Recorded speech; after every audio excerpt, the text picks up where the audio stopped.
ప్రభువైన యేసుక్రీస్తు పరిశుద్ధమైన నామములో ఈ ఆగస్టు నెల వాగ్దాన సందేశ కూడికకు దూరాన సమీపాన నా యేసయ్య చెంతకు వచ్చిన మీ అందరికీ నిండు హృదయపూర్వకమైన వందనాలు.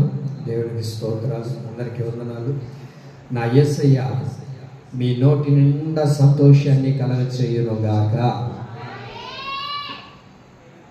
బైబిల్లో నుంచి వాగ్దానాన్ని చదువుకుందాం. ఈ నెలను ప్రభు ఉద్దేశించి మనందరినీ ఉద్దేశించి ప్రభు దయచేసిన చక్కటి వాక్యాన్ని మనం చదువుకుందాం. బైబిల్లో నుంచి యోహాను సువార్తమానం 16వ అధ్యాయము, యోహాను సువార్తమానం 16వ అధ్యాయము 20వ వాక్యాన్ని నేను చదువుతున్నాను, మీరు గమనించండి. మీరు దుఃఖింతురు గాని మీ దుఃఖము సంతోషమగునని మీతో నిశ్చయముగా చెప్పుచూ ఉన్నాను. ఆమేన్. మీరు దుఃఖింతురు గాని మీ దుఃఖము సంతోషమగునని మీతో నిశ్చయముగా ఈ ఆగస్టు నెలలో మనం ఆరాధిస్తున్న దేవుడు మనతో చెబుతూ ఉన్నాడు. ఆమేన్. మీరు దుఃఖపడతారు, అయితే మీ దుఃఖాన్ని మనం ఆరాధిస్తున్న దేవుడు ఏం చేయబోతున్నాడు తెలుసా? దాన్ని సంతోషంగా మార్చబోతూ ఉన్నాడు. ఆమేన్. ఏ దుఃఖంతో నువ్వు బాధపడుతున్నావో, ఏ దుఃఖం చేత నువ్వు దేవుని సన్నిధికి రాత్రి వచ్చావో, ఏ దుఃఖాన్ని గుండెల్లో గూడు కట్టుకొని, ఏ దుఃఖం చేత నలిగిపోతూ, ఏ దుఃఖానికి నువ్వు బానిసగా మార్చబడ్డావో, ఏ దుఃఖం చేత నువ్వు నడిపించబడుతూ ఉన్నావో, ఈ ఆగస్టు నెలలో గడిచిన 7 నెలల్లో ఏ దుఃఖంతో నువ్వు బాధపడ్డావు, గడిచిన 7 నెలలు ఎలా గడిచిపోయాయో తెలియదు. ఈ 7 నెలల్లో ఎన్నో దుఃఖాలు నీవు చవి చూశావు. ఈ 7 నెలల్లో ఎన్నో దుఃఖం చేత నువ్వు బాధపడ్డావు. ఈ 7 నెలల్లో ఎంతో మంది నిన్ను దుఃఖపెట్టారు. ఎన్నో పరిస్థితులు నీ దుఃఖానికి కారణకంగా మార్చబడ్డాయి. అయితే వాటన్నిటిని గుర్తిరిగిన దేవుడు ఈ మాట మాట్లాడుతూ ఉన్నారు. యేసుక్రీస్తు ప్రభువు వారు ఈ భూప్రపంచంలో సంచరిస్తున్న ఆ మహోన్నతుడైన దేవుడు, నీవు దుఃఖపడుతున్నావని, నీవు కన్నీరు కారుస్తున్నావని, దుఃఖముతోనే నీవు కాపురం చేస్తున్నావని, దుఃఖాన్ని ఎప్పుడు నీ వెంట వేయించుకొని నీ వెంట తిప్పుకుంటూ ఉన్నావని ఆనాడే గుర్తిరిగిన దేవుడు ఆనాడు మాట్లాడాడు. ఎందుకో తెలుసా? ఈనాడు నీకు సంతోషాన్ని కలగచేయడానికి. ఆమేన్. దేవుడు అంటారు, మీ దుఃఖము సంతోషమగును. ఆమేన్. చెప్పుకోండి పక్కన వాళ్ళు, మీ పక్కన వాళ్ళు చెప్పండి, మీ దుఃఖము దేవుడు సంతోషపరుస్తాడు. నేనేం వాళ్ళకేమి డబ్బులు ఇమ్మట్లేదు, మాట చెప్పమంటున్నా. మీరు ఇంకా దుఃఖపడరు, నా యేసయ్య మిమ్మల్ని సంతోషంగా మార్చబోతూ ఉన్నాడు. ఆమేన్. ఈనాటి మాట వరకు ఆనాడే ప్రభు మనతో మాట్లాడాడండి. మీరు దుఃఖపడద్దు. ఎందుకని నువ్వు దుఃఖపడుతున్నావు? ఎందుకని దుఃఖముతో నువ్వు నడిపించబడుతున్నావు? నీ దుఃఖానికి కారణం ఏంటి? ఎందుకని నువ్వు దుఃఖంతో మునిగిపోతున్నావు?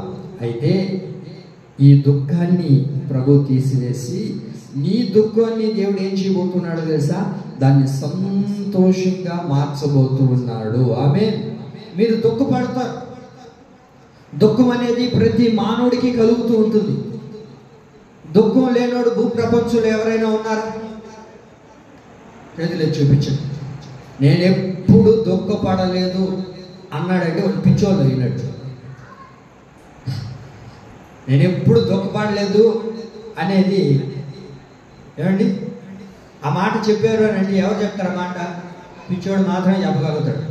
ఎందుకంటే పిచ్చోడికి ఆ దుఃఖం ఏంటి, సంతోషం ఏంటి, బాధ ఏంటి, కన్నీళ్ళు ఏంటి అవే తెలియదు.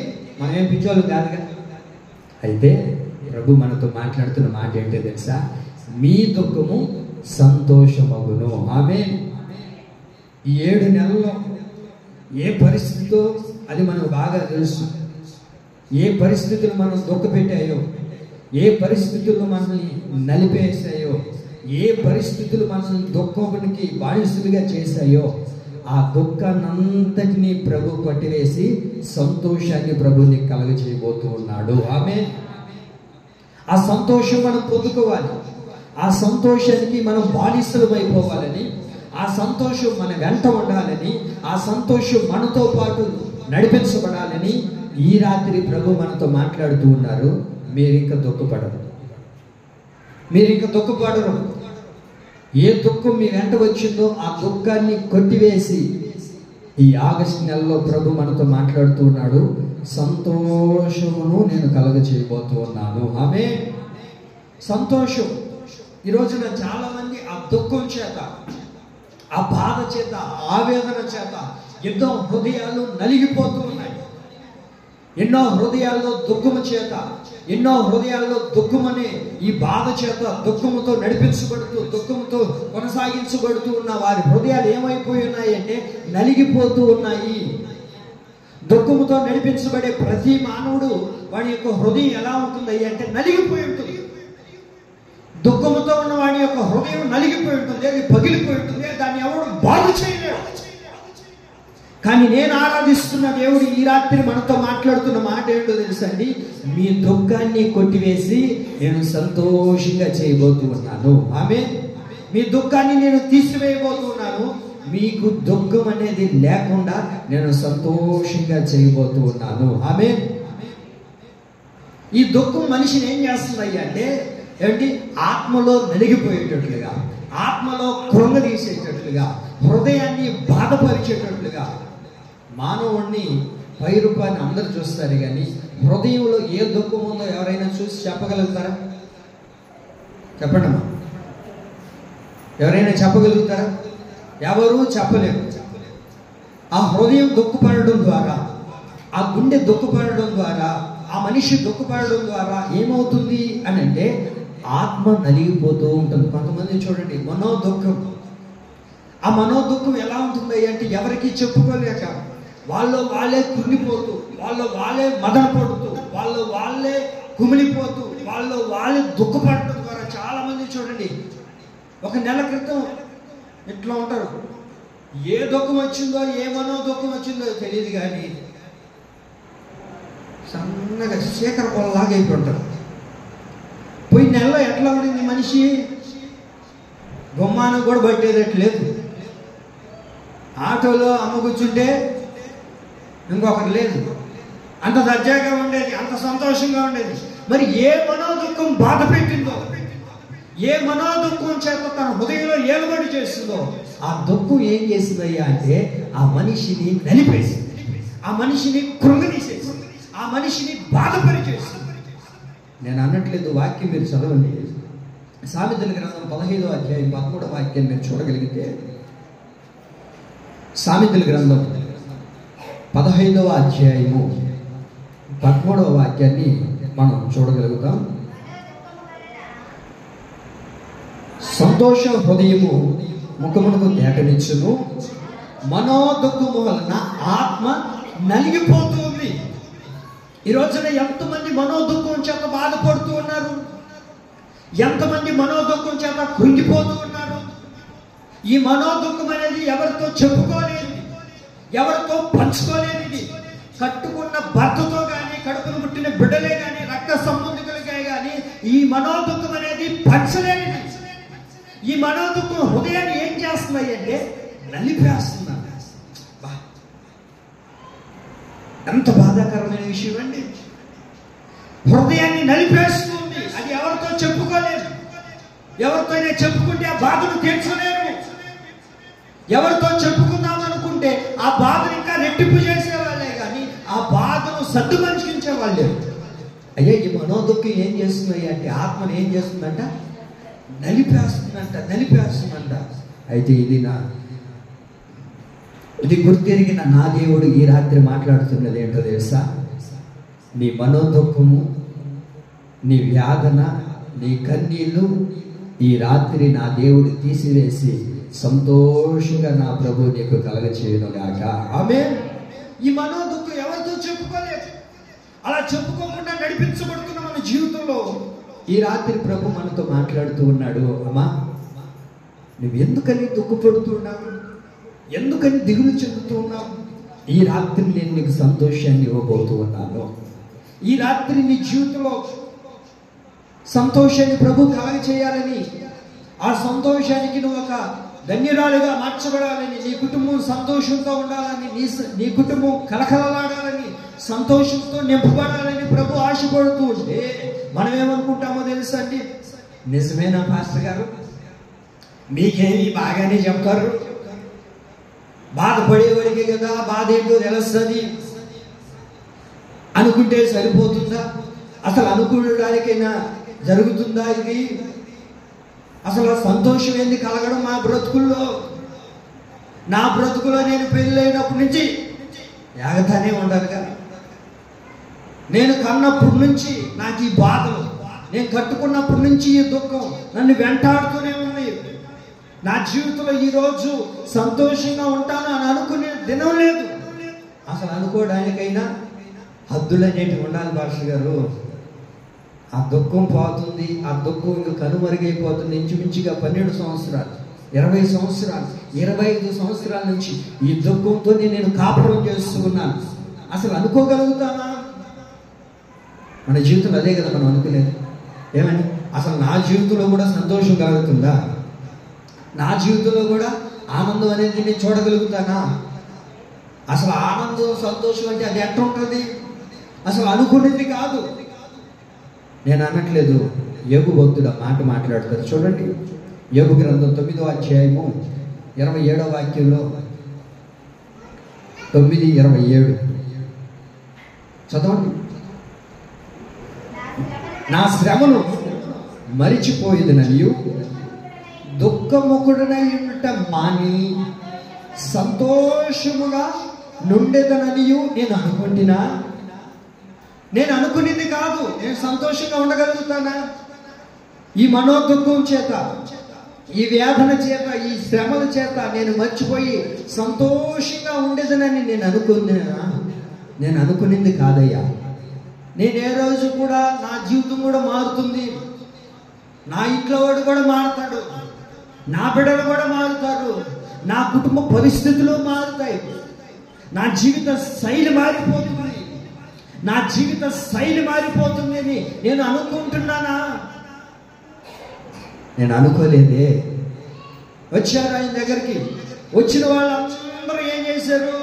లారీ నిండా రాళ్ళు మోసుకొని వచ్చి యోబు గారి మీద వేసి వెళ్ళిన వారే కానీ ఎవరు కూడా యోబు యొక్క మనోదుఃఖం చూడలేకపోయారు.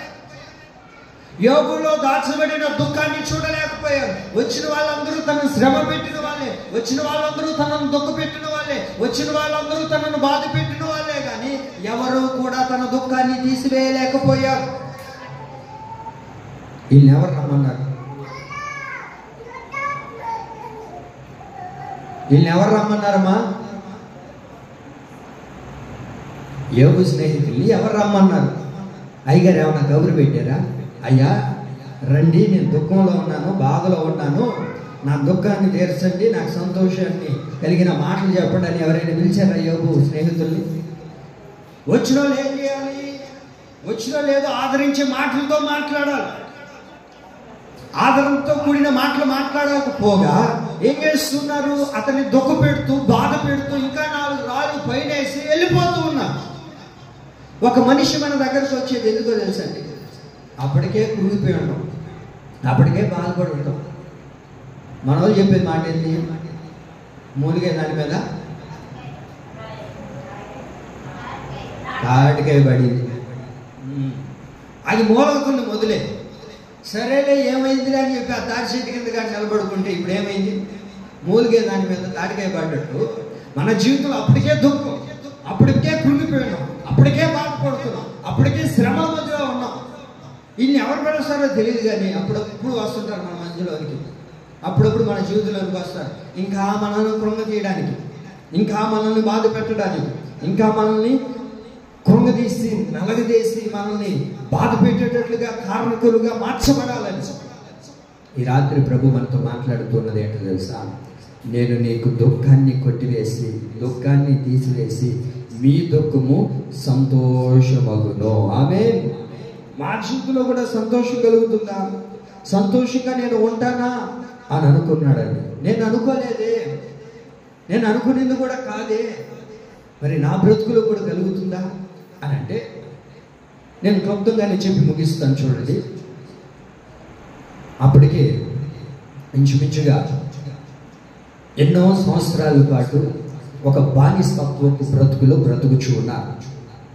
మొదటి మాట నేను చెప్తూ ఉన్నాను, అనుకున్నది కాదు, మనం ఎప్పుడు కూడా అనుకున్నది కూడా కాదు. అలాంటి విషయాల్లో ప్రభు మన జీవితంలో ఏం చేయబోతాడో తెలుసండి, సంతోషంగా మార్చబోతున్నాడు. అది ఏంటయ్యా అని అంటే, మొట్టమొదటి మాట, కష్టపెట్టు వారిని బట్టి కలిగిన దుఃఖము. చెప్పండి, ఫస్ట్ మాట ఏంటి? కష్టపెట్టు వారిని బట్టి కలిగిన దుఃఖం. మీకు అర్థమవుతుందన్న మాటలు? కష్టపెట్టు వారిని బట్టి కలిగిన దుఃఖం.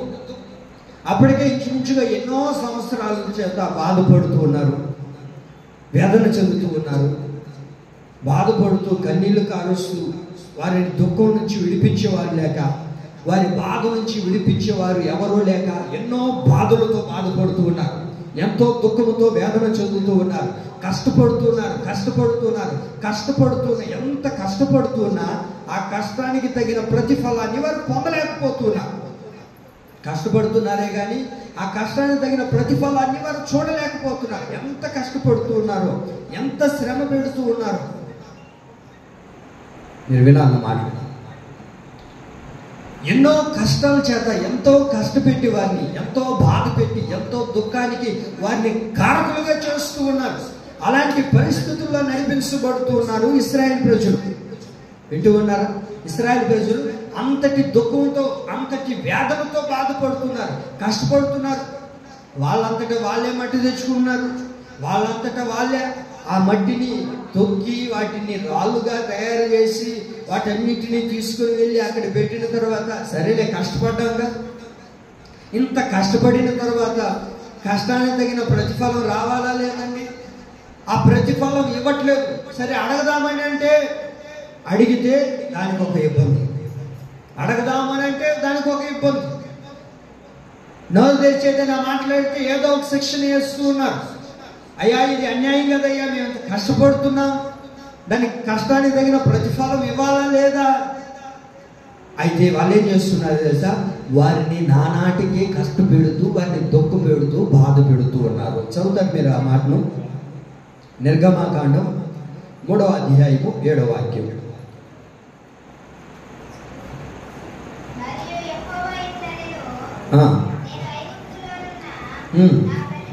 నా ప్రజల బాధను నిశ్చయముగా చూచితిని, పనులలో తమను కష్టపెట్టు వారిని బట్టి వారు పెట్టిన మొరను నేను వింటిని, వారి దుఃఖములు నాకు తెలిసే ఉన్నవి.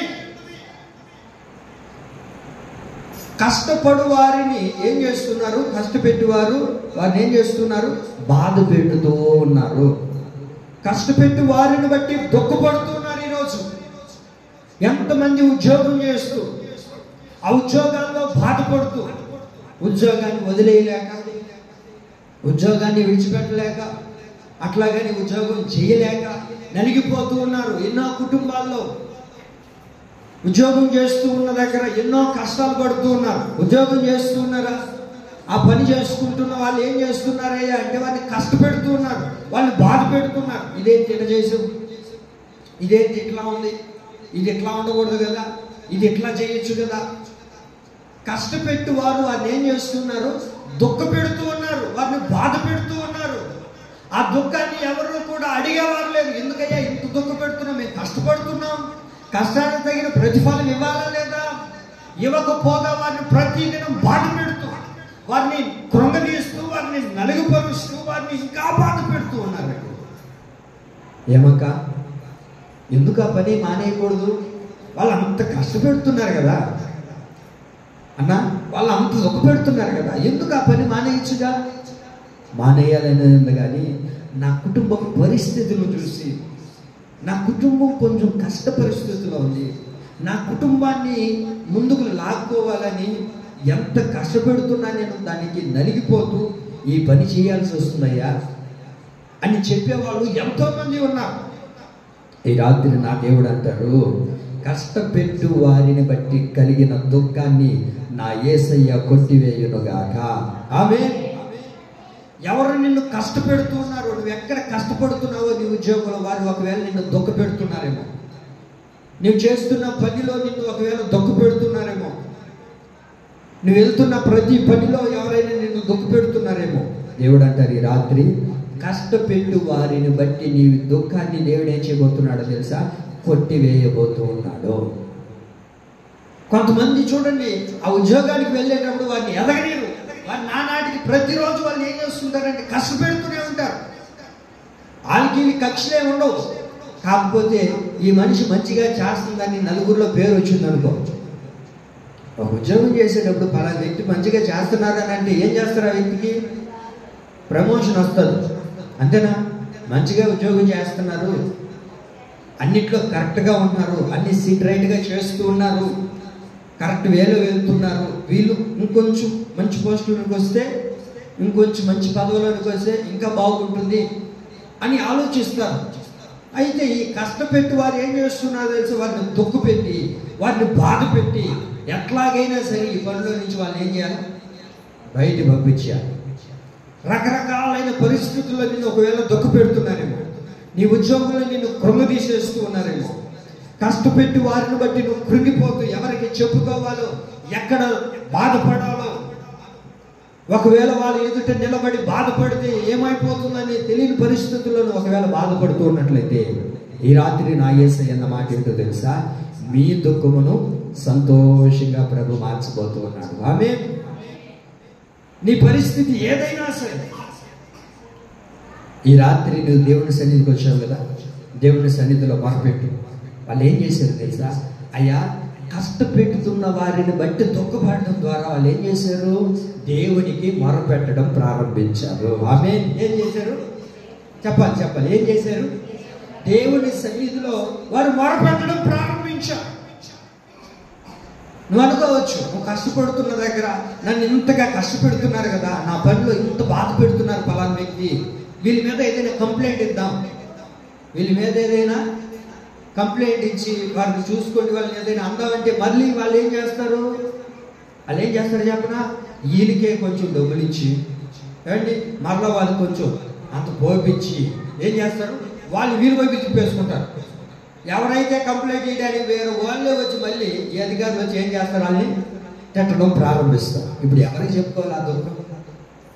కష్టపెట్టి వారిని బట్టి నువ్వు దుఃఖపడుతూ ఉన్నావు, కష్టపెట్టి వారిని బట్టి నువ్వు దుఃఖపడుతూ కృంగిపోతూ ఆగిపోదామని అంటే ఎవరు నీకు భోజనం పెడతారనే పరిస్థితి. ఆగిపోదాము, నిలిచిపోదాము, ఇంట్లో కూర్చున్నామని అంటే చూసుకునే వాళ్ళు లేరు. ఈ రాత్రి నా దేవుడు అంటున్న మాట ఏంటో తెలుసా? కష్టపెట్టు వారిని బట్టి నీకు దుఃఖం కలిగిందా? ఆ దుఃఖాన్ని నేను సంతోషంగా చేయబోతున్నాను. ఆమె వారు మొరపెట్టడం ప్రారంభించారంట. వాళ్ళు ఏం చేశారంట? మొరపెట్టారంట ప్రభు సన్నిధిలో, ప్రార్థన చేశారంట. ప్రభువా, ఎక్కడికి వెళ్ళి లెటర్లు ఇవ్వలేదు, ఎక్కడికి వెళ్ళి పై అధికారులకు వాళ్ళు చెప్పలేదు. ఎందుకయ్యా అంటే వాళ్ళకి తెలుసు, ఎక్కడైనా మనం కంప్లైంట్ ఇచ్చినా అది తిరిగి అది మన కాలికే చుట్టుకుంటారు, అది మనల్నే నాశనం చేసేటట్లుగా చేస్తారు. అయితే ఈ రాత్రి ప్రభు అంటారు, నీవు నా సన్నిధిలో మొరపెట్టు. నిన్ను కష్టపెట్టువారు ఒకవేళ నిన్ను దుఃఖపరుస్తూ ఉంటే నీ మొరను దేవుడే స్వయంగా విని దేవుడు ఏం చేస్తాడు తెలుసా? నీ కొరకు దిగి రాబోతూ ఉన్నాడు. చెప్పకూడదు. దేవుడికి మహిమ కలుగునుగాక. ఆమేన్. కష్టపెట్టు వారిని బట్టి నువ్వు దుఃఖపడద్దు. దేవుని సన్నిధిలో మొరపెట్టడం ప్రారంభించు. నువ్వు మొరపెట్టట్లేదండి, అందుకని నేను ఇంకా అక్కడ కష్టపెడుతూ ఉన్నాను. నువ్వు మొరపెట్టట్లేదు దేవుని సన్నిధిలో, నువ్వు ప్రార్థన చేస్తూ ఉన్నావా? నువ్వు దేవుని సన్నిధిలో మొరపెట్టగలుగుతున్నావా? వాళ్ళు ఎంత కష్టపెడుతున్నా కష్టాన్ని గుండెల్లో పెట్టుకొని బాధపడిపోతూ, మనోదుఃఖం చేత కృంగిపోతూ, నలిగిపోతూ, వేసాడిపోతున్నారు. కానీ దేవుని పాదాల చెంతకు వచ్చి మొరపెట్టలేకపోతూ ఉన్నావు. దేవుడి పాదాల యొద్దకు వచ్చి కన్నీరు కార్చలేకపోతున్నాం. ప్రభువా, ఇదిగో నేను కష్టపడుతున్నానే కానీ ఆ కష్టాజితాన్ని నాకు సరిగా ఇవ్వట్లేదయ్యా. నేను కష్టపడుతున్నానే కానీ నన్ను ఇంకా నలిగి వేస్తూ ఉన్నారు, నన్ను బాధ పెడుతున్నారు, నన్ను కృంగదీసేస్తున్నారు. ఏదైనా అడిగితే ఇష్టం ఉంటే కష్టం ఉంటే నిలిచి, నీ వల్లే ఒరిగేది లేదు, వచ్చేది లేదు. అంతకే ఇష్టం లేకపోతే ఎవరు రమ్మన్నా నిన్ను అని ఇలా నన్ను బాధ పెడుతున్నారు, ఇలా నన్ను కృంగదీస్తూ ఉన్నారు, ఇలా నన్ను కష్టపెడుతున్నారయ్యా. ఆ ఇశ్రాయేలు ప్రజలు ఏం చేశారు తెలుసండి? దేవునికి మొరపెట్టడం ప్రారంభించారు. ఆమేన్. నువ్వు మొరపెట్టగలుగుతున్నావా? ఒక శ్రమ వచ్చినప్పుడు, ఒక దుఃఖం కలిగినప్పుడు, ఒక బాధ కలిగినప్పుడు నీవు దేవుని సన్నిధిలో మొరపెట్టగలిగితే దేవుని సింహాసనముపై ఉన్న ఆసీనుడైన దేవుడు, ఆసీనుడైన దేవుడు ఖచ్చితంగా నిన్ను చూసి నీ మొరను విని నీ కొరకు దేవుడు దిగి రాబోతూ ఉన్నాడు. ఆమేన్. కష్టపెట్టు వారిని బట్టి నువ్వు దుఃఖపెడుతూ నువ్వు ప్రార్థించు, నువ్వు మొరపెట్టు, దేవుడు స్వయంగా నీకు దిగి వచ్చి ఆయనే సంతోషాన్ని ప్రభుని కలగజేస్తాడు. మనం శ్రమల్లో ప్రార్థన చేయలేము. కష్టపెట్టువారు మనం దుఃఖపెట్టినప్పుడు మనం మొరపెట్టలేము, మనం దేవుని సన్నిధిలో అడగలేము. మనం ఏం ప్లాన్ చేస్తామో తెలుసా? ఎవరికి చెప్తే ఇది ఎట్లుంటుంది, ఇదేగా మనం ప్లాన్ చేసేది. ఎవరికి చెప్పాలి, ఎక్కడి నుంచి వేస్తే వాళ్ళు ఎగిరిపోతారు, ఈ ప్లాన్ చేయబాలి. అవి వ్యర్థం, అవేవి కూడా మనకు ఉపయోగకరమైనవి కావు. దేవుడి రాత్రి మనతో మాట్లాడుతుంది ఏంటో తెలుసండి? కష్టపెట్టు వారిని బట్టి కలుగుతున్న దుఃఖాన్ని దేవుడు ఏం చేయబోతున్నాడు? సంతోషంగా ప్రభు మార్చబోతున్నాడు. శ్రమ, వాళ్ళ వల్ల నీవు దుఃఖపడుతున్నావు, వాళ్ళ వల్ల నీవు బాధపడుతున్నావు. ఈ రాత్రి దేవుడి సన్నిధిలో నువ్వు మొరపెట్టడం ప్రారంభిస్తే ఆకాశమందున్న ఆసీనుడైన దేవుడిని మొరవినును గాక. ఆమేన్. అందరూ రాళ్ళు ఎత్తుకున్నారండి. రాళ్ళు ఎత్తుకొని ఏం చేస్తున్నారు తెలుసా? భయంకరంగా పడుతూ ఉన్నారు. ఏం చేస్తున్నారు చెప్పాలి? భయంకరంగా కొడుతూ ఉన్నారు. శ్రమ, బాధ. ఈ బాధ ఎవరికి చెప్పుకోవాలో తెలియదు, ఎక్కడ మొరపెట్టాలో తెలియదు. అందరూ గుంపు కూడుకున్నారు. అందరూ గుంపు కూడుకొని తనను శ్రమ పెడుతూ రాళ్లతో విచ్చలవిడిగా కొడుతూ తనని ప్రాణహాని చేసేటట్లుగా చేస్తూ ఉన్నారు. అందరూ రాళ్లతో కొడుతూ ఉన్నారు. అయితే ఆ రాళ్లతో కొడుచు ఉన్నప్పుడు ఏమైందో తెలుసా? మోకాళ్ళ మీద కూర్చొని దేవుని సన్నిధిలో మొర్ర పెట్టాడంట. ఏం చేశాడు? రాళ్లతో కొట్టాడు.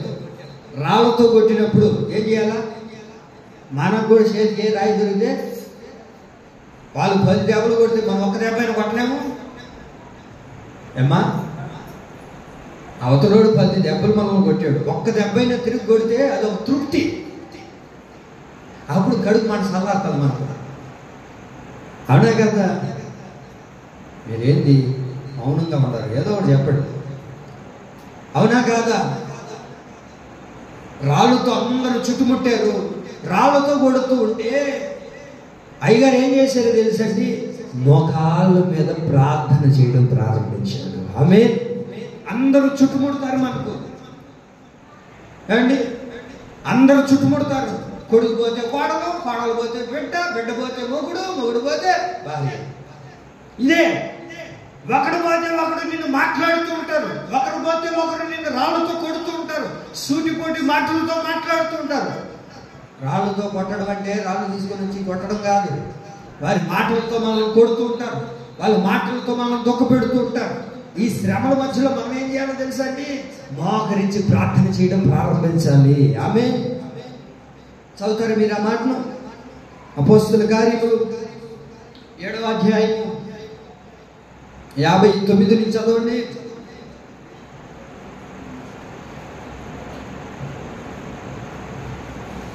ఏమా తెలియదు?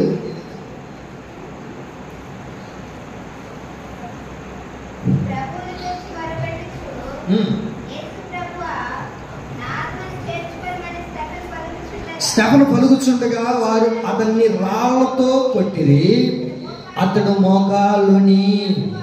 చాలు. ఏం చేస్తూ ఉన్నారు అందరూ? అతన్ని రాళ్ళతో కొడుతూ ఉన్నారు. రాళ్ళతో ఎవరైనా కొడితే మోకరించి ప్రార్థన చేస్తారు? ఏమ్మా, రాళ్ళతో ఎవరైనా కొడుతున్నారు, విరోధంగా నీ మీద మాట్లాడుతూ ఉన్నారు, నువ్వు అనకూడని మాట అన్నావని చెప్పి నీ మీద వ్యతిరేకంగా మాట్లాడుతూ ఉన్నారు, మనం ఏం చేస్తాం? ఎట్లాగైనా సరే వాళ్ళకి జవాబు ఇవ్వాలి, వాళ్ళతో మాట్లాడాలి. మనం కూడా తిరిగి ఒక మాట మాట్లాడాలి. స్టెఫెన్ ఏం చేశాడు తెలుసండి? వాళ్ళందరూ రాళ్ళతో కొడుతూ ఉన్నప్పుడు మోకాళ్ళుని ప్రార్థన చేయడం ప్రారంభించాడు. మోకాళ్ళుని ప్రార్థన చేస్తున్నాడు, మొరపెడుతూ ఉన్నాడు. కారణం ఏంటయ్యా అంటే కష్టపెట్టు వారిని బట్టి కలుగుతున్న దుఃఖం ఇది. అనేక మంది అతన్ని కష్టపెడుతూ ఉన్నారు, దుఃఖ పెడుతూ ఉన్నారు, రాళ్ళతో కొడుతూ ఉన్నారు, సూటిపోటి మాటలతో మాట్లాడుతూ ఉన్నారు. మనం చేస్తున్న ఉద్యోగంలో, మనం చేస్తున్న పని భాషలో, మన కుటుంబంలో అప్పుడప్పుడు మన మీద రాళ్ళు వలె నిందలు మన మీద చల్లరేగుతూ వస్తూ ఉంటాయి. ఇదిగో ఫలానా తప్పు నువ్వు చేసావు, ఫలానా పాపం నువ్వు చేసావు, ఫలానా తప్పును నువ్వు చేసి ఉన్నావు అని పదే పదే రాళ్ళు వేయడం ప్రారంభించినప్పుడు నువ్వేం చేయాలో తెలుసా? దేవుని సన్నిధిలో మోకరించి ప్రార్థన చేయడం ప్రారంభించాలి. ఈ రోజున ప్రార్థన అనేది లేదు. మనం ప్రార్థన అనేది తక్కువైపోయింది. ప్రార్థన జీవితం మనం చూడలేకపోతున్నాం. ముచ్చట్లు పెట్టుకోమంటే గంటల తరబడి ముచ్చట్లు పెడతాం. ఎవరికైనా మాట్లాడాలంటే గంటల తరబడి మాట్లాడతామే కానీ మోకరించి ప్రార్థన చేద్దామంటే ప్రార్థన చేయలేము.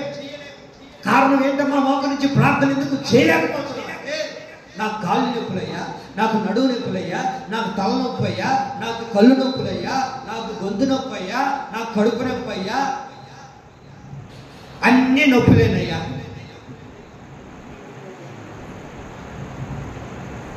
రాళ్ళతో కొడితే ఎట్టుంటుంది?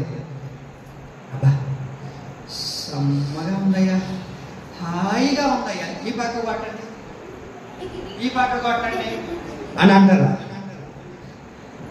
అంటారమ్మా? అయ్యయ్యా తలకే నెప్పుకొని తలకే మేము కొట్టే రాయితే అంటారా? రాళ్ళతో కొడితే ఎట్లుంటుంది? ఒక చిన్న రాయి తగిలితేనే రక్తం కారుతుందా లేదా? మరి అందరూ కూడుకొని రాళ్ళతో కొడుతుంటే స్టెఫెన్ యొక్క పరిస్థితిని మీరు ఆలోచించండి. రక్తపు మడుగులో ఉన్నాడు స్టెఫెన్. అంతటి రక్తపు మడుగులో ఉన్న స్టెఫెన్ ఏం చేసేది తెలుసండి? మోకరించి ప్రార్థన చేస్తూ ఉన్నాడు. ఆమె మనకు ఒక చిన్న బాధ రాని అసలు పాస్టర్ కూడా లెక్క చేయమని, ఒక చిన్న శోధన కలగని, ఒక చిన్న కష్టం కలగని దేవుడు కూడా లెక్క చేయమని. ఇంకా కాలు మీద కాలు వేసుకొని ఆ కుర్చీలో అట్లే కూర్చొని ఉంటాం. పాస్టర్ అయితే నాకేమి, దేవుడు అయితే నాకేమి, ఆయన ఏం చేసాడు నాకు? నేను ఇంత కష్టపడుతున్నాను కదా, ఇంత దుఃఖంలో నేను ఉన్నాను కదా, ఆయన నన్ను చూడలేదు కదా, నేను ఎందుకు ఆయన చూడాలా? కొంతమంది మంచం మీద పడుకొని ఉంటారు, అట్టే ఉంటారు. అప్పుడప్పుడు నేను ఆడ వెళ్తా ఉంటే మా అక్క పాపం బాగాలేని మనిషి ఆ మంచంలో పడుకోకుండా నన్ను చూడకుండా డాక్టర్ లేచి వచ్చి నిలబడి అందులో పాస్టర్ అయ్యా అక్క బాగాలేదు లేక కూర్చోలేక బాగాలేదు. ఆ అక్కను చూసి నేను అప్పుడప్పుడు అక్క చూడకుండా అక్కడ దిగుకొని వెళ్తా అడదిప్పేసమా. ఎందుకంటే పాపం నన్ను చూసిందనుకో పాపం ఆమె పడుకొని ఉంటుంది, కొంచెం అనారోగ్యం కాబట్టి. ఇప్పుడు నన్ను చూస్తే నేను బండి దాటి వెళ్ళిపోయినా సరే, ఆ మంచం దాటి వెళ్ళిపోయినా, రోడ్డు దాటి వెళ్ళిపోయినా లేచి అట్టయ్యే నిలబడకూడదు. ఎందుకంటే పోయిన ఆయన మళ్ళీ వస్తాడు. ఇది వయసుకి ఇచ్చే గౌరవం కాదు, నిలబడుకున్న స్థానానికి ఇస్తున్న గౌరవం కాదు, అది దేవుడికి ఇస్తున్న గౌరవం అండి. కొంతమంది పెద్ద బడాయిలాగా ఏంటి సంగతిలో మనం చూసి అసలు చూడకూడదు. ఓడేంది మా దగ్గరకు వస్తే ఏం చేయాలి అమ్మా? ఎందుకు వెయ్యాలా? దేవుడు నాకేం చేసాడు? నేను ఎప్పుడో రాజీనామా చేశాను దేవుడికి. నువ్వు దేవుడికి రాజీనామా ఇస్తే అది నీకే నష్టం, ఆయనకేం కాదు. అంతేనా? గాలి మీద కోపపడితే అంటే ఎవరు పోయేది? మనం పోతామా? గాలి పోతుందా? మనమే పోతాం. అట్లాగా దేవుడి మీద కానీ కాదండి కోపపడాల్సింది. ఎంతవరకు నేను మోకరించి ప్రార్థన చేయగలుగుతున్నాను? కష్టపెట్టు వారిని బట్టి కలిగిందా దుఃఖం? అంతటితో ఆగారా? వాళ్ళు ఏం చేస్తున్నారు? మీరు ఎంత కష్టపెడతారో మేము అంతగా ప్రార్థన చేయడం ప్రారంభిస్తాం. మీరు కష్టపెట్టండి మమ్మల్ని. మీరు ఎంత దుఃఖ పెడతారో, ఎంత నలగబడతారో, ఎంత నలగొడుతున్నారో ఐగుప్తులో. ఏమండి, ఆ బానిసత్వంలో వాళ్ళు ఏమైపోతున్నారు తెలుసా? ఆ ప్రభుత్వం క్రింద వాళ్ళు ఏం చేస్తున్నారు తెలుసా అండి? నలిగిపోతూ ఉన్నారు. కొన్ని ప్రభుత్వాలు ఉంటాయి, లోకంలో ఉన్న ప్రభుత్వాలు కాదు నేను చెప్పేది. అది 5 సంవత్సరాలకు పోయే ప్రభుత్వాలు. అవి మనకు అవసరం లేదు. అయ్యే మనకు తెచ్చిపెట్టవు, కూడిపెట్టవు. కొన్ని ప్రభుత్వాలు కూడా ఉన్నాయి. పేదరికమనే ప్రభుత్వం, అనారోగ్యం అనే ప్రభుత్వం, దరిద్రత అనే ప్రభుత్వం, శ్రమలనే ప్రభుత్వం, ఇలాంటి కొన్ని ప్రభుత్వాలు ఉన్నాయి మన జీవితాల్లో. ఈ ప్రభుత్వాలు మనల్ని విడిచిపెట్టి పోవు. ఎప్పుడు మనతోనే ఉంటాయి. మనతోనే కాపురం చేయాలని, మన మీద ఏలుబడి చేయాలని, ఈ ప్రభుత్వాలు మన మీద నిలబడి ఉండాలని, మన మీద చలాయించాలని, మన మీద ఏలుబడి చేయాలని ఈ ప్రభుత్వాలు మన మీద విలయతాండం ఆడుతున్నాయి. ఈ రాత్రి నేను ప్రకటిస్తున్న యేసుక్రీస్తు ప్రభువు వారు చెప్తున్న మాట ఏంటో తెలుసా? మీ దుఃఖం సంతోషంగా మార్చబోతూ ఉన్నాను. ఆమేన్. ఏ ప్రభుత్వం కింద నువ్వు నలిగిపోతూ ఉన్నావో, ఏ ప్రభుత్వం కింద నువ్వు కృంగిపోతూ ఉన్నావో, ఆ ప్రభుత్వాలన్నిటిని నా యేసయ్య ఈ రాత్రి కొట్టివేయునుగాక. నా ప్రభు తీసివేస్తాడు. అందుకని ఆ మహనీయుడైన దేవుడు ఈ రాత్రి మనతో మాట్లాడుతున్నది ఏంటో తెలుసా? మీ దుఃఖము సంతోషమగును. కష్టపెట్టు వారిని బట్టి కలిగిన దుఃఖం ఇది. ఈ దుఃఖాన్ని మనుషులు ఎవరు మాన్పలేరు, మనుషులు ఎవరు తీసివేయలేరు. కానీ సాక్షాత్తు ప్రభు అయిన యేసుక్రీస్తు ప్రభువు వారు మాత్రమే తీసివేయగలుగుతాడు. ఇందులోనే కష్టపెట్టు వారిని బట్టి కలిగిన దుఃఖాన్ని గురించి నేను మాట్లాడుతూ ఉన్నాను. మరి ఎట్లా వచ్చిందో మనకు తెలియదు, కానీ మొత్తానికి ఓ మంచి ఉద్యోగం కలిగిందండి బానిసత్వంగా వచ్చిన వారు. అయితే ఎక్కడి నుంచి వచ్చిందో తెలియదు. ఓ మంచి భటుడు ఒక ఉద్యోగం వచ్చింది, గేడు దగ్గర వచ్చింది. అయ్యగారికి ఎక్కడ వచ్చింది? గేడు దగ్గర వచ్చింది ఉద్యోగం. ఎక్కడ పట్టాడు? మొత్తానికి పట్టాడు. బానిసలుగా వచ్చారు. బానిసలుగా వచ్చిన వాళ్ళకి ఎవరైనా ఇస్తారండి? కానీ మొత్తానికి దేవుని యొక్క మహాకృప, మొత్తానికి ఒక ఉద్యోగం వచ్చింది. ఏంటి?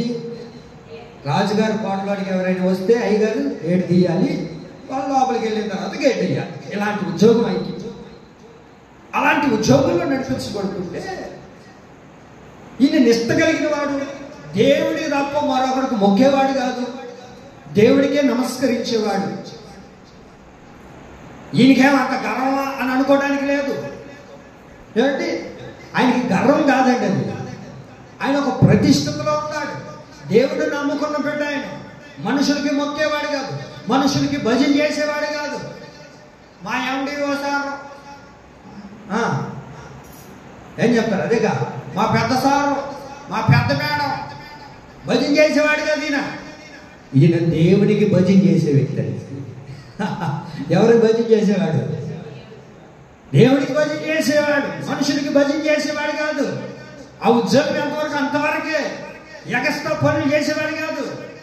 ఏమండి, వాళ్ళ కాడ మెప్పులు తెచ్చుకోవాలని, వాళ్ళ కాడ గంటలు తెచ్చుకోవాలని, వాళ్ళ ద్వారా ఏదో ఉన్నతమైన స్థితిలోనికి వెళ్ళాలని ఆశపడేవాడు కాదు. దేవుడు ఇచ్చిన దాంట్లో అక్కడే నమ్మకంగా ఉండాలని ఆశపడేవాడు. ఒక మంచి యూదుడైన మొర్దెకై. ఎవరైనా యూదుడు, దేవుడిని నమ్ముకున్నవాడు మొర్దెకై. అయితే ఆ గేటు తీసేటప్పుడు అధికారి వచ్చాడు, మంత్రి. వచ్చినప్పుడు అందరూ ఆయనకి ఏం చేస్తున్నారు? భజన కలిగి ఉంటారుగా, అందరు భజన చేస్తున్నారు, అందరు నమస్కారాలు ఇస్తున్నారు, అందరూ పడి జనాలు పెడుతున్నారు. మనోడికి అలవాటు లేవుగా. ఎవరికి మొక్కాలన్నా, ఎక్కడ పడాలన్నా, ఎవరికి నమస్కరించాలన్నా, ఎవరికి? సాక్షాత్తు దేవుడికి. ఈ ఉద్యోగం పోతే పోయింది, కానీ నేను అలాంటి పనులు నేను చేయలేనయ్యా. చేయలేవా? సరే, చేయలేవు కదా, సరే. నీ జీవితాన్ని నేనేం చేయబోతున్నా తెలుసా? మార్చివేయబోతున్నాను. ఒక్కడిని బట్టి, ఒక్క మొర్దెకైని బట్టి. ఏమండి, తన యూదులందరూ కూడా కష్టపడుతూ ఉన్నారంట. ఆ యూదులందరూ బాధపడుతున్నారంటండి. మీరు చదువుతారా మాత్రం? ఎస్తేరు గ్రంథం 4వ అధ్యాయం 3వ వాక్యం చదవండి. ఎస్తేరు గ్రంథం 4 3వ వాక్యం చదవండి. నేను చెప్పేటప్పుడు తీసుకురావాలి. 4వ అధ్యాయం 3వ వాక్యం.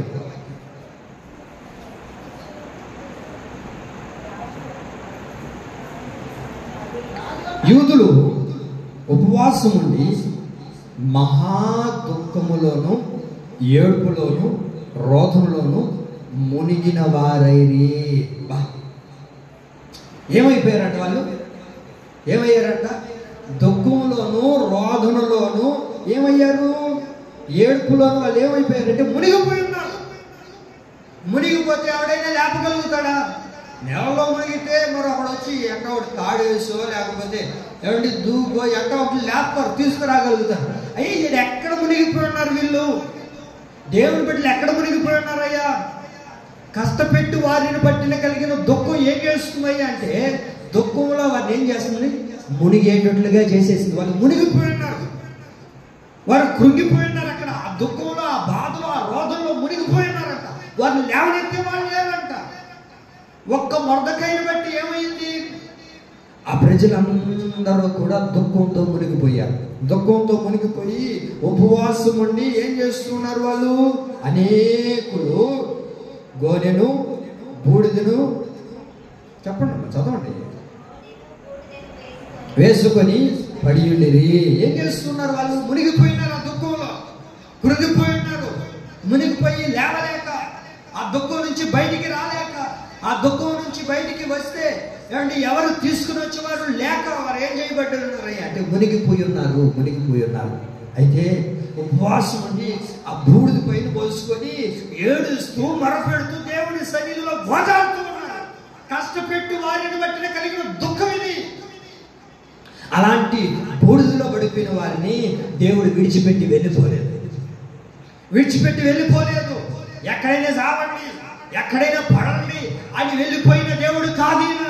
కష్టపెట్టి వారిని బట్టి కలిగిన దుఃఖాన్ని దేవుడు స్వయంగా చూసి ఏ బూడిదలైతే పడ్డారో, ఏ బూడిదలైతే నలిగిపోతూ ఉన్నారో, ఏ బూడిదలైతే వాళ్ళు కృంగిపోయి నలిగిపోయి వేసాడిపోయారో దేవుడు వారి కొరకు దిగి వచ్చి, అందుకే మనం చూడగలుగుతాం, యెషయా గ్రంథంలో చూడగలుగుతాం, బూడిదని దేవుడు ఏం చేశాడు? ప్రతిగా పూలదండను ప్రభు కలగజేశాడు. వాళ్ళు అనుకునేది కాదు. అందుకే ఏమంటారు కదా, నేను అనుకుంటున్నా ఇలా జరుగుతుందని, నేను అనుకున్నాను ఇలా జరుగుతుందని. ఇప్పుడు బైబిల్లో చూడండి ఏమైందయ్యా అని అంటే, వారు దుఃఖము పోయి సంతోషము వారికి కలిగెను. ఆమె పడదాం చప్పటిగేటిగా. ఇప్పుడు దుఃఖం పోయి వారికి ఏం కలిగింది? సంతోషం కలిగింది. 9వ అధ్యాయంలో యెషయా గ్రంథంలో మనం చూడగలుగుతాం, వారికి దుఃఖం పోయి సంతోషం వచ్చిందంట. ఈ నెల నా దేవుడు నీతో చెప్తున్నాడు, నీ దుఃఖాన్ని తీసివేసి నీకు సంతోషాన్ని ప్రభు కలగజేయబోతూ ఉన్నాడు. ఆమేన్. వాళ్ళు బూడిదలో ఉన్నారు, మునిగిపోయి ఉన్నారు, కులిగిపోయి ఉన్నారు. ఎవడైతే వీరిని ఎక్కడికి ఎక్కించాలో తెలుసా అండి? ఎక్కడికి ఎక్కించాలో తెలుసా? ఉరివేయాలి. వీడిని ఉరివేయాలి అని అనుకున్న వాడిని తీసుకొని వచ్చి ఏంటి ఉరివేశారు. ఉరివేయబడతాడు అనుకున్న వాడిని దేవుడు తీసుకుని పోయి ఎక్కడ కూర్చోబెట్టాడు? సింహాసనం మీద కూర్చోబెట్టాడు. సింహాసనం మీద ఉండవలసిన వాడు ఎక్కడికి వచ్చాడు? ఇప్పుడు ఎక్కడికి వచ్చాడు? ఉరికంబం ఎక్కడానికి వచ్చాడు. ఉరికంబం ఎక్కవలసిన వాడు సింహాసనం మీద కూర్చున్నాడండి. వరద సభల గేటిగా దేవుడికి మహిమ కలుగును గాక. అనుకుంటామా మనం? అసలు ఇంకెట్లయిపోతుందో, ఏమైపోతుందో, ఉద్యోగం పోతే ఇంకెక్కడి నుంచి వస్తుందో, ఈ కష్టపెడుతున్న బాధని కృంగిపోతూ ఉన్నాను. ఎక్కడ నువ్వు అనుకునేది కాదండి. నువ్వు ఏ రోజు కూడా నీ ఊహల్లో కూడా అనుకోలేదేమో. అనుకున్నాడు మొర్దెకై. ఏమనుకుంటాడు? సరేలే, రాజుగారి దగ్గరికి వెళ్ళింది, మళ్ళీ దాన్ని తీసివేసి మళ్ళీ ఆ గేట్ పోస్ట్ ఇస్తాడులే అని అనుకోని ఉంటాడేమో. అనుకునేది కాదండి. సింహాసనం మీద కూర్చుంటాడని వాడు అనుకున్నాడా? నేను కూడా ఉరుకంబం ఎక్కడని అనుకున్నాడు వాడు. ఏమండి? వాడిని ఉరుకంబాన్ని ఎక్కించేటట్లుగా, ఉరుకంబంలోనికి వెళ్ళవలసిన వాడిని దేవుడు ఏం చేశాడు? సింహాసనం మీద కూర్చొని పెట్టినట్లుగా నా దేవుడు నీ బూడిదకు ప్రతిగా పూలగడ్డను నా ప్రభు నీకు కలుగ చేయునుగాక. ఆమె ఎక్కడైతే నువ్వు కష్టపడుతున్నావో, కష్టపెట్టి వారిని బట్టిన కలిగిన దుఃఖం నీకు కలుగుతూ ఉంటే నా దేవుడు దాన్ని కొట్టివేసి వారి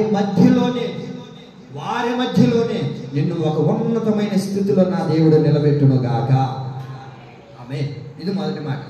రెండో మాట నేను చెప్తాను చూడండి. రెండో మాట, ఇది అందరూ చదివే బడి. ఈ బడిలో అందరూ చదువుకుంటారు, అందరూ కూడా ఉంటారు. ఇది ఏంటయ్యా అంటే కుటుంబపు వారిని బట్టి కలిగిన దుఃఖము. చెప్పండి ఏంటిది? కుటుంబాన్ని బట్టి కలిగిన దుఃఖం. ఈ బడిలో అందరూ చదివిన వాళ్ళే, అందరూ చూసి వచ్చిన వాళ్ళే, అందరూ ఉండేవాళ్ళు కూడా. అయితే మనం గమనించగలిగితే అప్పటికే వృద్ధాప్యంలో ఉన్న అయ్యగారిని మనం చూడగలుగుతాం. అబ్రహాము ఎలా ఉన్నాడు అని అంటే, అబ్రహాము మిక్కిలి దుఃఖంతో ఉన్నాడు. ఎలా ఉన్నాడంట? ఆదికాండం 21వ అధ్యాయము 11వ వాక్యం చూడండి. నేను త్వరగా చూస్తే బాగుంటుంది. 21:11. అతని కుమారుని బట్టి ఆ మాట అబ్రహామునకు మిక్కిలి దుఃఖం కలగజేసింది. అబ్రహాము అనగానే మనకేం గుర్తొస్తుంది? ఎవరు అబ్రహాము అనగానే మనకేం గుర్తొస్తుంది? విశ్వాసులకు తండ్రి. అంతటి గొప్ప విశ్వాసులకి మాదిరికరంగా ఉన్న వ్యక్తి కదా, అంత ఆత్మీయతలో నడిపించబడిన వాడు కదా. ఈయనకేం కలిగిందంట? మిక్కిలి దుఃఖం కలిగిందంట. దుఃఖం కాదంట. ఇది ఎలాంటి దుఃఖం అంటమా? మిక్కిలి దుఃఖం అంట. అది ఎలా ఉందండి? అధికమైన దుఃఖం, మిక్కిలి దుఃఖం. అలాంటి దుఃఖ సాగరంలో నలిగిపోతున్నాడు కుటుంబ పరిస్థితులను చూసి. ఈయన ఎవరయ్యా అంటే ఓ మంచి విశ్వాసం కలిగిన వాడు, విశ్వాసులందరికీ తండ్రిగా పిలువబడుతున్నవాడు. అయ్యా, అంతటి ఆత్మీయుడికి ఒకానొక రోజు ఏమైందో తెలుసా? చీకటి అలుముకొనింది. ఎంత ఆత్మీయుడికైనా ఏదో ఒక రోజున చీకటి అలుముకుంటుందండి. అంత మాత్రాన వారిని చూసి మనం నవ్వకూడదు. అంత మాత్రాన వారిని చూసి వారికి ఎలాగైందని అనకూడదు. మీరు ఎప్పుడైనా విన్నారా? ముదురాకు రాలేనని సిగురాకు నవ్వేనంట. విన్నారా? ఇప్పుడేనన్నా ఏం పాడాను? ముదురాకు రాలేనని సిగురాకు నవ్వేనంట. ఆడగా ముదురాకు ఏమైంది? రాలితే సిగురాకు అంటుందంట. అయ్యో రాలిపోయినావా, నీ బతుకంటే నేను ఎప్పుడో అనుకుంటా. ముదురాకు అనేదంట. అమ్మా ఆగు, జర ఆగు బిడ్డ, కొంచెం ఆగు, ఏం ఇబ్బంది లేదు. నువ్వు కూడా ఒకరోజు ముద్రాకు అవ్వాల్సిందే, నువ్వు కూడా రావాల్సిందే. వాళ్ళు ఇంటయ్యారు, వాళ్ళ బతుకులు ఇంటయ్యే, ఈయన కుటుంబాలు ఇంటయ్యే, వాళ్ళు మొగుడు అంట, వాళ్ళ బిడ్డలు ఇంటే, వాళ్ళు అట్ట అన్నావా, నువ్వు ఎట్టయిపోతావు. అంతేనా? వాళ్ళని అట్ట అని చెప్పి నువ్వు నవ్వుగా, వాళ్ళని అట్ట అంటే నీ కుటుంబాలు కూడా ఎట్ట అవుతాయి. ఏంటి వాళ్ళని అట్ట అనడం ఎలా, నువ్వు ఎట్ట అవడం ఎలా? ఎవరిని చూసి మనం నవ్వుకోకూడదు. అబ్రహాముకు మిక్కిలి దుఃఖం కలిగింది. ఏమండి, ఓ మంచి ఆత్మీయుడు కదండి, ఆత్మీయ భాగంలో నడిపించబడుతున్నవాడు కదా, దేవుడికి ఇష్టానుసారుడు కదా, దేవుడికి ప్రియమైన వాడు కదా, దేవుడికి హృదయానుసారుడు కదా, దేవుడికి ఒక స్నేహితుడు కదా. భూప్రపంచం మీద ఎవరిని కూడా దేవుడు ఎన్నుకోకుండా అంతటి ఆశీర్వాదానికి కారణభూతుడిగా దేవుడు అబ్రహామును మారిస్తే, అబ్రహాముకి ఏమైంది? ఇప్పుడు మిక్కిలి దుఃఖం కలిగిందంటండి. మిక్కిలి దుఃఖం, వేదన చెందుతున్నాడు. ఎందుకు వేదన పడుతున్నాడు, మిక్కిలి దుఃఖము అని అంటే ఏమండి ఇప్పుడు ఏం చేయబడాలో తెలుసా? కుమారుడు వెళ్ళిపోవాలి. కుమారుడు వెళ్ళిపోవాలి. ప్రభా,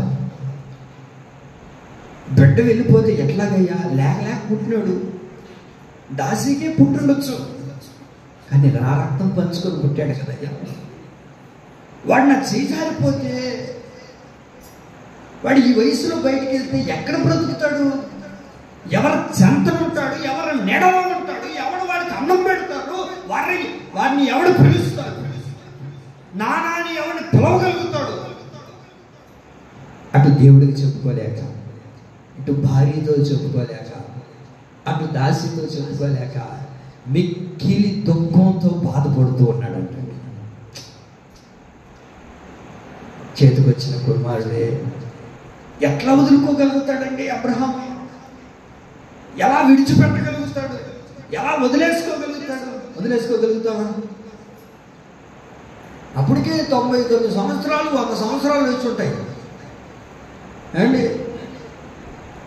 ఊరు రమ్మంటుంది, కారు రమ్మంటుంది అన్న వయసులో ఉంటారు. వాళ్ళు పోతేనే ఎంత వేస్తారు మన వాళ్ళు. నువ్వు వెళ్ళిపోయినావు, అప్పుడే వెళ్ళిపోకుండా ఇంకెప్పుడు దాకా ఏమ్మా? ఇప్పటికే ఆ తల్లి 80 సంవత్సరాలు 100 సంవత్సరాలు 90 సంవత్సరాలు అవుతుంది. నేను బాబలేదంటారా? ఆమె పోతని ఎంత దుఃఖపడి ఆస్తారు. నువ్వు అప్పుడే వెళ్ళావా? ఏమా నాకు చీర కొనిస్తానన్నా కదమ్మా, పింఛను వస్తే నాకే ఇచ్చేది నువ్వు. ఆ పింఛను ఇప్పుడు ఎవరు వేస్తారేమ్మా? ఇప్పుడు ఎంత వయసు అంటే నిండు వృద్ధాప్యంలో ఉండాలండి. వాళ్ళు పోతేనే ఏడస్తామే ఏమండి. బస్సి కుమారుడు తండ్రి నుంచి దూరం అయితే ఎంత దుఃఖం ఉంటుందండి అబ్రహాముకి. మీరు ఒకసారి ఆలోచించండి. మన దగ్గర నుంచి కూడా, మన కుటుంబంలో నుంచి కూడా ఎవరైనా దూరం అయితే ఎంత మిక్కిలి దుఃఖంతో బాధపడుతున్నావు. నీ కుటుంబంలో ఎవరిని బట్టి నువ్వు మిక్కిలిగా దుఃఖపడుతున్నావు? నీ బిడ్డలు బట్టి నువ్వు దుఃఖపడుతున్నావా? నీ బిడ్డలు బట్టి నువ్వు వేసాడిపోతూ, కృంగిపోతూ, నలిగిపోతూ ఉన్నావా? దేవుడి రాత్రి మాట్లాడుతూ ఉన్నది ఏంటో తెలుసా? నీ కుటుంబంలో కలిగిన మిక్కిలి దుఃఖానికి నేను సంతోషాన్ని కలగచేయబోతున్నాను. ఆమె మిక్కిలి దుఃఖంతో బాధపడుతూ ఉన్నాడంట. అలా బాధపడుతూ ఉంటే ఎవరికి చెప్పుకోవాలో తెలియక, ఎవరితో మాట్లాడాలో తెలియక, దుఃఖపడిపోతూ, కృంగిపోతూ, ఇంకా దేవుడికి ఎదురు చెప్పలేక, ఏంటి దేవుడితో మాట్లాడలేక. చదవండి 11 వాక్యం. ఆ మిక్కిలి దుఃఖం కలిగిన అయితే నువ్వు దుఃఖపడవద్దు. ఎప్పుడైతే తాను మిక్కిలి దుఃఖపడ్డాడో వెంటనే దేవుడు ఇప్పుడు మాట్లాడుతున్నాడు. ఆ దుఃఖాన్ని చూసి దేవుడు వెళ్ళిపోలేదండి. దేవుడు అబ్రహాముతో వెంటనే జవాబు ఇచ్చాడు. ఏమన్నా తెలుసా? 13వ వాక్యాన్ని చూడగలిగితే, ఈ దాసి కుమారుడు నీ సంతానమే కదా, అతన్ని కూడా నేనేం చేస్తాను? ఆశీర్వదిస్తాను. ఈ దాసి కుమారుడు కూడా నీ బిడ్డే కదయ్యా. వెంటనే దేవుడు ఏం చేశాడు? అబ్రహాముకు జవాబు ఇవ్వడం ప్రారంభించాడు. నువ్వు అనుకోవచ్చు, నా బిడ్డలు ఇలాగైపోయారే, వాడు చెప్పిన మాట వినట్లేదే, ఇట్లాగ పాడైపోయారే. నువ్వు అధైర్యపడిపోవద్దు. అధైర్యపడిపోకుండా దేవుడు వెంటనే నీకు నా దేవుడు అద్భుతమైన జవాబును కలగచేయునుగాక. దేవుడు వెంటనే నీకు జవాబును అనుగ్రహిస్తాడు. నీ కుటుంబంలో ఏ పరిస్థితిని చూసి నువ్వు కృంగిపోతూ మిక్కిలి దుఃఖంతో ఉన్నావో, ఎవరు నీకు దూరం అయ్యారని, నీ బిడ్డలు దూరం అయ్యారనో, నీ భర్త దూరం అయ్యాడనో, నీ కుటుంబంలో ఎవరు దూరం అయ్యారని నువ్వు మిక్కిలి దుఃఖంతో వేసారిపోతూ ఉన్నావా? నువ్వు దుఃఖ కాంతురాలుగా మార్చబడ్డావా? ఈ రాత్రి దేవుడు అంటారు, నీకు దూరం అయిపోకుండా దేవుడు ఏం చేయబోతున్నాడు తెలుసా? వారిని ఆశీర్వదించబోతూ ఉన్నాడు. ఆమె సంతోషాన్ని ప్రభు కలగ చేయబోతున్నాడు. వెంటనే దేవుడు అతనికి జవాబు ఇస్తున్నాడు. అతన్ని నేనేం విడిచిపెట్టను, అతన్ని నేనేం చేస్తాను? ఆశీర్వదిస్తాను అని చెప్పిన వెంటనే ఇప్పుడు ఏమైందో తెలుసా? దేవుడు అతనికి ధైర్యాన్ని కలగజేశాడు. చదవండి 14వ వాక్యంలో. కాబట్టి తెల్లవారినప్పుడు అబ్రహాము లేచి, చాలా ఏం చేశాడు? మిక్కిలి దుఃఖంతో ఉన్నాడు. వెంటనే ఆ దుఃఖాన్ని దేవుడు గుర్తెరిగి ఇతను కూడా నీ కుమారుడే కదా అని ఆశీర్వదించాడు. ఆశీర్వదించబడిన తర్వాత సరే కొంచెం దుఃఖం ఉంది, అయినా సరే ఇప్పుడు ఏం చేసింది తెలిసి అబ్రహాము ధైర్యాన్ని తెచ్చుకున్నాడు. ఎందుకయ్యా అంటే మిక్కిలి దుఃఖముతో ఉన్న అబ్రహామును దేవుడు ఇప్పుడు ఏం చేశాడు? ధైర్యముతో నింపాడు, ధైర్యంతో లేపాడు. మిక్కిలి దుఃఖం, ఆ దుఃఖములో నుంచి కుటుంబంలో కలుగుతున్న దుఃఖం, ఎవరు అయితే నీకు దూరం అయిపోయారో, ఎవరైతే నీ చెంతలేరో, ఎవరైతే నీకు దూరం అయిపోయి వారిని బట్టి నువ్వు దుఃఖపడుతున్నావో, ఈ రాత్రి ప్రభు వారిని ఆశీర్వాదకరమైన త్రోవలో నా యేసయ్య నడిపించుగాక. వెంటనే ఏం చేయబడ్డాడు? అతన్ని ఆశీర్వదించాడు. దేవుడు అతనికి ధైర్యాన్ని కలగజేసిన తర్వాత ఏం చేశాడండి? తెల్లవారైనప్పుడు అబ్రహాము లేచి, ఇదివరకు ఏమైంది? తన జీవితంలో దుఃఖం, ఒక చీకటి అలుముకుని, ఆ చీకటి పోయి ఇప్పుడు ఏమైంది? అతని జీవితంలో తెల్లవారిగా మార్చబడింది, వెలుగు కలిగింది. ఒకరోజు వస్తుందండి తెల్లవారే రోజు. సూర్యుడు కూడా నీ రోజు నీ జీవితంలో కూడా కలుగుతాడు. ఎప్పుడు చీకటే ఉండదు, ఎప్పుడు కూడా చీకటే ఉండదు. దేవుడు నీకు కూడా ఒక మంచి సూర్యోదయాన్ని ప్రభు నీకు కలగ చేస్తాడు. వెంటనే దేవుడు ఏం చేశాడు తెలుసా?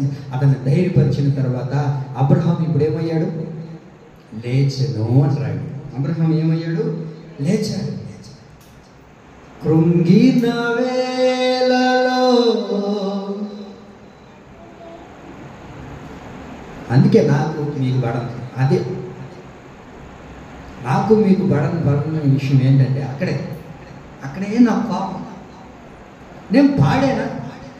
మీరు ఎంతాలా లేదా? అందుకనే మనం ఇట్లా ఉండేది.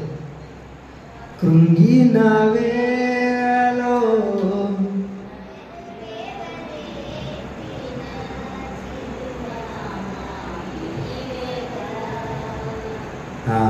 అది సంగతి అయితే. కృంగిన వేళలో నన్ను లేవనెత్తిన చిరునామా నీవేగా. మనం కృంగిపోయినప్పుడు మనం లేవనెత్తేది ఎవరండి? ఏ మానవుడు కూడా మనం లేవనెత్తలేడు మన దుఃఖంలో నుంచి. నీ మిక్కిలి దుఃఖం ఏదో ఈ రాత్రి ప్రభు సన్నిధిలో నువ్వు చెప్పగలిగితే, నీ కుటుంబంలో ఏదో మిక్కిలి దుఃఖంతో నువ్వు బాధపడుతున్నావు. ఎవరో దూరం అయ్యారేమో, ఏ పరిస్థితిని బట్టి దూరం అయ్యారో, ఏ పరిస్థితిని బట్టి నీ కుటుంబంలో మిక్కిలి దుఃఖం కలిగిందో, ఈ రాత్రి నా యేసయ్య నిన్ను ధైర్యపరిచి ఇక్కడి నుంచి తీసుకువెళ్ళుగాక. ఆమేన్. మూడో విషయం చెప్పి నేను ముగిస్తాను. రెండు విషయాలు, అనుకునేది కాదు, జరుగుతుందనేది అనుకునేది కూడా కాదు. మరి అలాంటి పరిస్థితుల్లో దేవుడు సంతోషాన్ని కలగజేశాడు. అదేంటి? కష్టపెట్టు వారిని బట్టి కలిగిన దుఃఖంలో ఏం చేశాడు? దేవుడు సంతోషాన్ని ఇచ్చాడు. కుటుంబపు వారిని బట్టి కలిగిన దుఃఖంలో దేవుడు సంతోషాన్ని ఇచ్చాడు.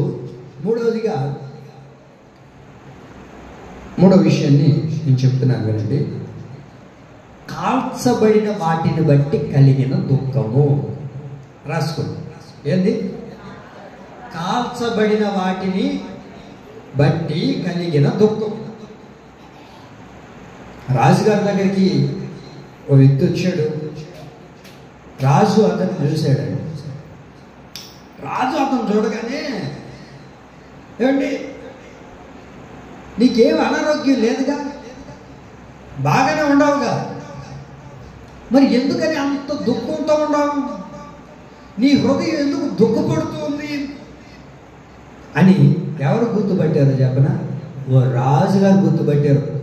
ఆయన చూడగానే, కొంతమందిని చూడగానే తెలిసిపోతుందిగా, కొంతమందిని చూడగానే ఏమండి తెలిసిపోతుంది, ఏ దుఃఖంలో ఉన్నారనేది తెలిసిపోతుంది.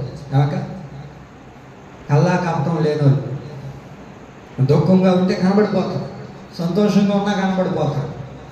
కొంతమంది మొద్దుబారిపోయి ఉంటారు, ఎంత దుఃఖం ఉన్నా నవ్వుతూనే ఉంటారు. హృదయంలో ఎంత దుఃఖం ఉంటుంది. పిస్టేజ్ ఇంట్లో పచ్చడి కూర చేస్తున్నాక ఇంట్లో ఏం పచ్చడి కూర కానీ రాజకాడికి వచ్చినప్పుడు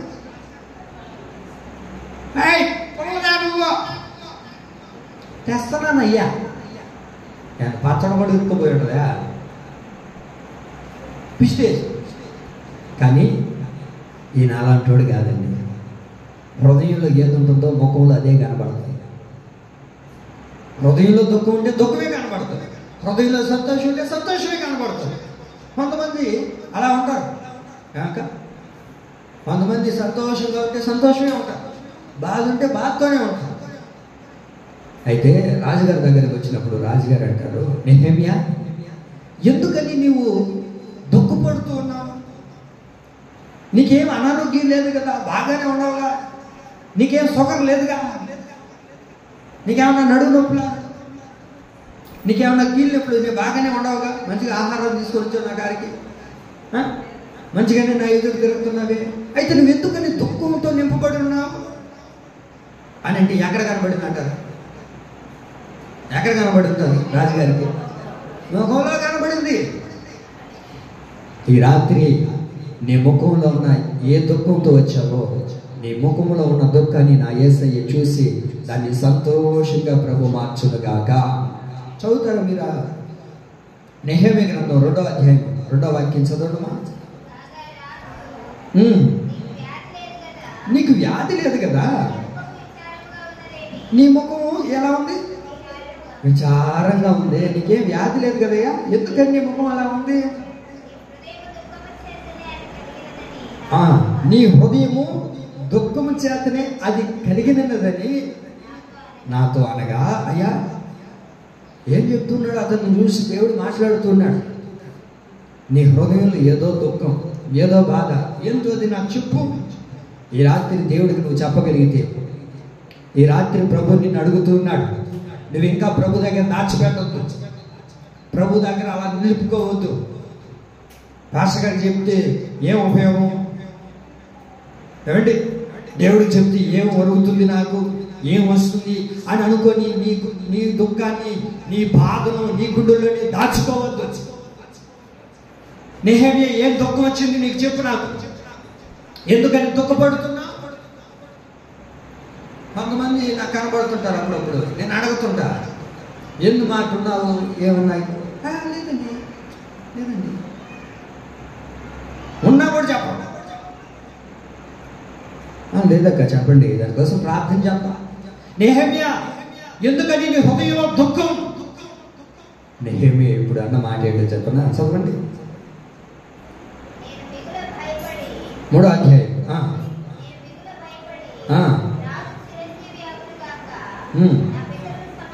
నా పితరుల సమాధులు పట్టణము పాడైపోయి దాని గుమ్మములు అగ్ని చేత కాల్చబడి ఉండగా నాకు దుఃఖము లేకపోవునా అని రాజుతో అంటది.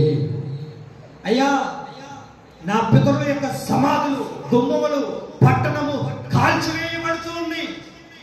కాల్చివేయబడుతూ ఉన్నప్పుడు నేను ఎలా సంతోషంగా ఉండగలుగుతాను? నా పరిస్థితి కాల్చివేయబడుతుంది. యెరూషలేము పట్టణము కాల్చివేయబడ్డాయి, గుమ్మములు కాల్చివేయబడుతున్నాయి, సమాధులు కాల్చివేయబడ్డాయి. నేను ఎలా సంతోషంగా ఉండగలుగుతాను రాజా? మన జీవితంలో కాల్చివేయబడిపడుతున్న పరిస్థితిని ఏదో ఈ రాత్రి నువ్వు దేవుడితో చెప్పగలిగితే, కాల్చివేయబడుతున్న ప్రతి పరిస్థితిని నా యేసయ్య సంతోషంగా మార్చునుగాక. కాల్చివేయబడుతున్నాయి కొన్ని పరిస్థితులు, కాల్చివేయబడిపోతున్న పరిస్థితుల్లో మనం ఉన్నాం. నెహెమ్యా ఏంటి చెప్పు? నీ బాధ ఏంటి? నీ దుఃఖం ఏంటి? నీ హృదయంలో ఎందుకని దుఃఖపడుతున్నావు? అయ్యా, కాల్చివేయబడ్డాయి, క్షేమంగా ఉన్నాయి అని అనుకున్నామే, కానీ గుమ్మాలన్నీ కాల్చివేయబడ్డాయి, పట్టణం అంతా కాల్చివేయబడింది. ఏమైపోయిందంట? గుమ్మాలు, పట్టణాలు కాల్చివేయబడ్డాయి. అది కాల్చివేయబడుతుంటే మేము ఎలా ఉండగలుగుతామయ్యా? కాల్చివేయబడుతుంటే మేము ఎలా ఉండగలుగుతాం? కాల్చివేయబడుతుంటే మేము ఎలా చికెన్ తింటామయ్యా, మటనే తింటామయ్యా, డబ్బులు ఎక్కువైతే చేపలు కూడా తింటామయ్యా, మాకేమి, మేమే బాగానే ఉన్నాముగా, మా ఊరికి ఎప్పుడూ వరదలే రాలేదు. చెరువులేనంటే ఇంకా వరదలు ఎలా వస్తాయి మా అయ్యగారి పనికి? ఎవడు ఎంటపోతే మాకెందుకు, ఎవరు కాల్చబడితే మాకెందుకు? ఎక్కడో ఉన్న కేరళ కదా కొట్టుకొని పోయేది. మీరు వార్తలు చూస్తున్నారా? వార్తలు అయ్యన్ని డోంట్ కేర్. మనమంతా చిన్న పడదు, మనస్సు మమత, చంద్రముఖి, చిన్న కోడలు, చెప్పండి పెద్ద కోడలు అయ్యైతే చెందుతాం. కానీ మనం వార్తలన్నీ మనకెందుకు? కేరళ కొట్టుకొని పోతే మాకెందుకు? కేరళ కాల్చివేయబడితే మాకెందుకు? మణిపూర్లో ఉన్న ప్రజలు కాల్చబడితే మాకేం అవసరం? మేమెట్టున్నాం సాల్, మా గడిపే మాకు దేవుడు. మీరు ఇంటికి వెళ్ళిన తర్వాత వార్తలు చూడండి. కేరళ ఏమైపోయింది ఈరోజు? వరదలతో కొట్టుకుపోయి ఏమండి అల్ల కొరలాల మధ్య నడిపించబడుతూ ఉన్నారు. శ్రమల మధ్యలో ఉన్నారు వాళ్ళు. నీకు ఇంతటి క్షేమాన్ని ప్రభు ఇచ్చింది ఎందుకండి? తినేసి పడుకోమనా? చల్లగా పురుగులు వస్తాయి సాయంత్రం పూట అని చెప్పి తలుపులు వేసుకొని పెట్టరా ఎత్తరా తినండి. ఎవరు వద్దన్నారు మిమ్మల్ని? నెహెమ్యా అలా కూర్చోండి. గుమ్మములో కాల్చివేయబడుతున్నాయని ఏమండి రాజుగారి దగ్గర మనోహృదయముతో వేదనతో హృదయంలో దుఃఖం ఉంచుకొని బాధపడుతున్నాడు. ఎవరెట్ట పోతే నాకెందుకు, ఎక్కడ పోతే నాకెందుకు అని అనుకోలేదు. కాల్చివేయబడుతున్న వాటిని బట్టి దుఃఖపడుతూ ఉన్నాడు. నీ కుటుంబంలో కూడా ఎన్నో కాల్చివేయబడుతూ ఉన్నాయి. అందుని బట్టి నువ్వు ప్రార్థన చేయగలుగుతున్నావా? అందుని బట్టి నువ్వు దేవుని సన్నిధిలో మొరపెట్టగలుగుతూ ఉన్నావా? ఎవరెట్టబోతే నాకెందుకు, ఎక్కడుంటే నాకెందుకు, నాకు అవసరమే లేదు అని అనుకోవద్దు. నెహెమ్యా కాల్చివేయబడిన వాటిని బట్టి అడుగుతూ ఉన్నాడు, అందుకని దుఃఖపడుతూ ఉన్నాడు. నువ్వు దుఃఖపడితే మనుషులు నిన్ను చూసి నవ్వుతారు. నువ్వు దుఃఖపడితే నీ కుటుంబంలో ఉన్న వారు నిన్ను చూసి హేళన చేస్తారు. నువ్వు దుఃఖపడితే నీ కుటుంబీకులు చూసి ఎందుకు దుఃఖపడుతున్నావు, నీ బ్రతికింటే, నీ జీవితం వింటే ఈ దుఃఖం తప్ప వేరొకటి రాదు నీకు అని చెప్పే మనుషులకు బ్రతుకుతున్నావు. నేను ప్రకటిస్తున్న యేసు ప్రభువు వారు ఎవరో తెలుసా? నీ దుఃఖాన్ని చూసి సింహాసనాన్ని విడిచిపెట్టి నీ కొరకు దిగి వచ్చే దేవుడు. కొంత చెప్పడిగా నువ్వు దుఃఖపడితే ఏమంటారక్క? మీ ఆయన వచ్చాడు, అన్నొచ్చాడు. వచ్చిన తర్వాత రాత్రి అలా పడుకొని మా ఆయనతో ఏం మాట్లాడు,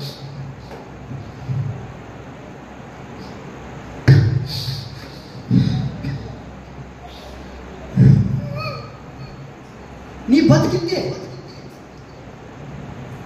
ఊరంతా తిరిగేసి వచ్చానా, ఎన్ని బాధపడా, సుఖంగా పడుకున్నామంటే, మంచిగా పడుకున్నామంటే ఏడు మౌనం పెట్టుకుంటావు. ఎందుకు దుఃఖపడుతున్నావు? ఎడ తిరుగు, ఏడవద్దు, ఎడ తిరుగు. ఎందుకు ఏడుస్తున్నావు? ఎటు చెప్పు. ఏం లేదులయ్యా, ఏం లేదులే చెప్పు. నీ దుఃఖాన్ని తీర్చలేకపోయినా నీ బాధను షేర్ చేసుకోగలుగుతున్నాను. కానీ నా యేసు ఎవరో తెలుసా? నీవు దుఃఖపడుతుంటే నీ కొరకు దిగి వచ్చి, ఏమ్మా నీ కొరకు దిగి వచ్చి, మెర్సీ మెర్సీ ఎందుకు దుఃఖపడుతున్నావు, ఎందుకని కన్నీళ్ళు కారుస్తున్నావు? నీ దుఃఖం ఏంటో నాకు చెప్పగలిగితే నీ దుఃఖాన్ని నేను సంతోషంగా మారుస్తాను. ఆమె కాల్చివేయబడిన వాటిని బట్టి నువ్వు దుఃఖపడద్దు. దాంట్లో నుంచి దేవుడు ఏం చేయబోతున్నాడు తెలుసా? సంతోషాన్ని ప్రభు కలగ చేయబోతున్నాడు. కాల్చివేయబడుతున్నాయా కొన్ని పరిస్థితులు? పిల్లలు కాల్చివేయబడుతూ, భర్త కాల్చివేయబడుతూ, పరిస్థితులు కాల్చివేయబడుతున్నాయి. వాటిని బట్టి నువ్వు దుఃఖపడుతున్నావు. నా దేవుడు నీ జీవితంలో అద్భుతమైన కార్యాలు చేయనుగాక. ఆమేన్. ఆ తర్వాత మీరు 4 నుంచి 8, 9 వాక్యాలు చదవగలిగితే చదవుతారా? అక్క చదవుతారా? చదవుతారా? తింటారా? ఆగండి. చదువుతారా, తింటారా? చదువుతారా? చదివితే ఇంటికి వెళ్ళిన తర్వాత చదువుకోండి. ఇంటికి వెళ్ళిన తర్వాత చదవండి. ఆ రాజు రాణి గారు కూర్చొని ఉంటారు.